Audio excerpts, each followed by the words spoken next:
Halo, perkenalkan nama saya Yulita Rosalina Batu dengan NIM 220114110027.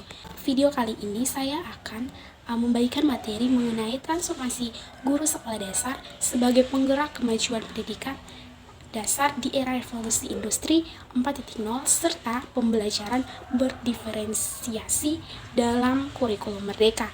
Nah, transformasi guru sekolah dasar sebagai penggerak kemajuan pendidikan dasar di era revolusi 4.0. Perubahan revolusi industri dari awal revolusi industri itu dari 1.0 sampai dengan 4.0.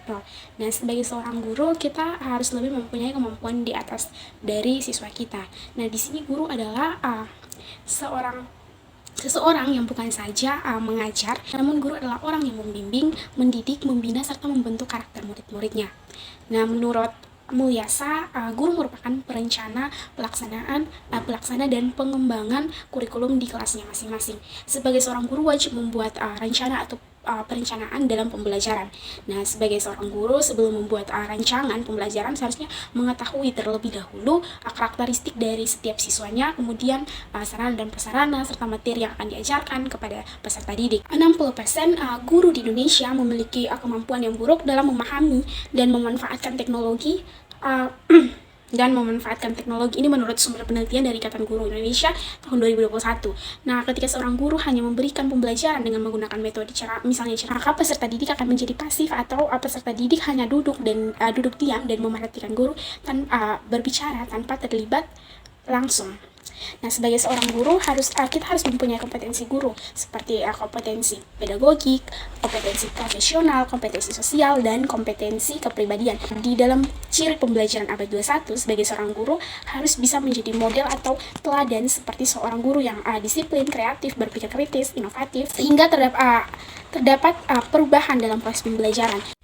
Kemudian ada dalam kurikulum Merdeka Belajar merupakan sebuah program pemerintah yang dibuat guna menciptakan kualitas pendidikan di Indonesia.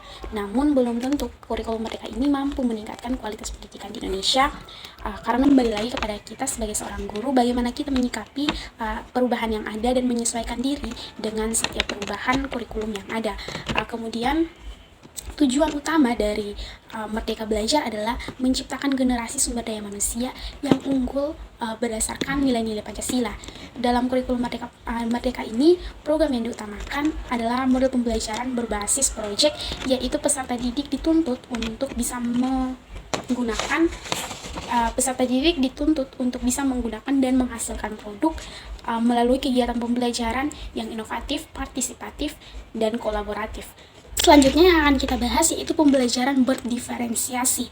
Nah, di sini pembelajaran berdiferensiasi adalah usaha guru menyesuaikan proses pembelajaran di kelas untuk memenuhi kebutuhan belajar murid. Nah, menurut Tomlinson tahun 1999, dalam kelas yang mengimplementasikan pembelajaran diferensi, seorang guru melakukan upaya yang konsisten untuk merespon kebutuhan belajar murid. Nah, melakukan pembelajaran berdiferensiasi bukanlah berarti guru harus mengajar dengan 32 cara belajar yang berbeda. Namun, pembelajaran berdiferensiasi adalah serangkaian keputusan masuk akal yang dibuat oleh guru yang berorientasi kepada kebutuhan murid.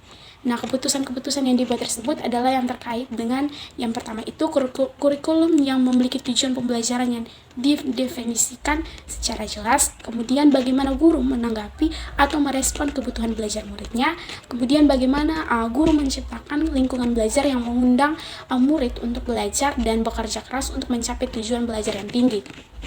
Dan yang berikutnya itu manajemen kelas yang efektif, kemudian penilaian berkelanjutan.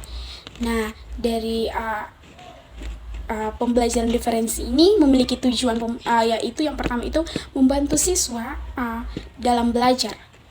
Yang kedua itu menjalin hubungan yang harmonis antara guru dan siswa, dan yang ketiga meningkatkan motivasi dan hasil belajar siswa. Kemudian yang keempat untuk membantu siswa menjadi pelajar yang mandiri, dan yang kelima yaitu untuk meningkatkan kepuasan guru.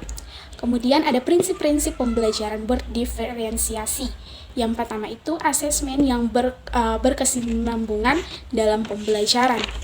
Dan yang berikutnya itu guru menjamin proses pembelajaran yang mengakui keberadaan semua siswa.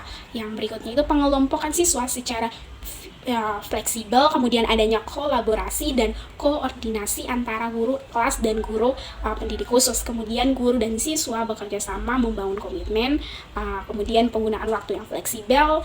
Setelah itu strategi pembelajaran yang bervariasi, dan yang terakhir itu siswa dinilai dengan berbagai cara. Nah, komponen pembelajaran berdiferensiasi yang harus dipahami dan dikuasai sebagai bagian pembelajaran berdiferensiasi yaitu pertama ada isi, proses, produk dan lingkungan belajar. Nah, komponen-komponen ini harus diimplementasikan. Nah, yang pertama itu ada isi. Isi berhubungan dengan apa yang dipelajari oleh siswa atau berhubungan dengan materi. Kemudian proses, yaitu berhubungan dengan bagaimana siswa mengelola ide dan informasi yang didapatkan. Dan yang ketiga, produk berhubungan dengan bagaimana siswa menunjukkan apa yang telah dipelajari. Produk pembelajaran memungkinkan guru menilai materi yang telah dikuasai oleh siswa dan memberikan materi yang berikutnya. Kemudian itu lingkungan belajar berhubungan dengan bagaimana cara siswa bekerja dan merasa nyaman dalam pembelajaran. Contoh berdiferensiasi pada komponen lingkungan belajar seperti menyediakan materi yang mencerminkan berbagai budaya. Sekian dari saya, terima kasih.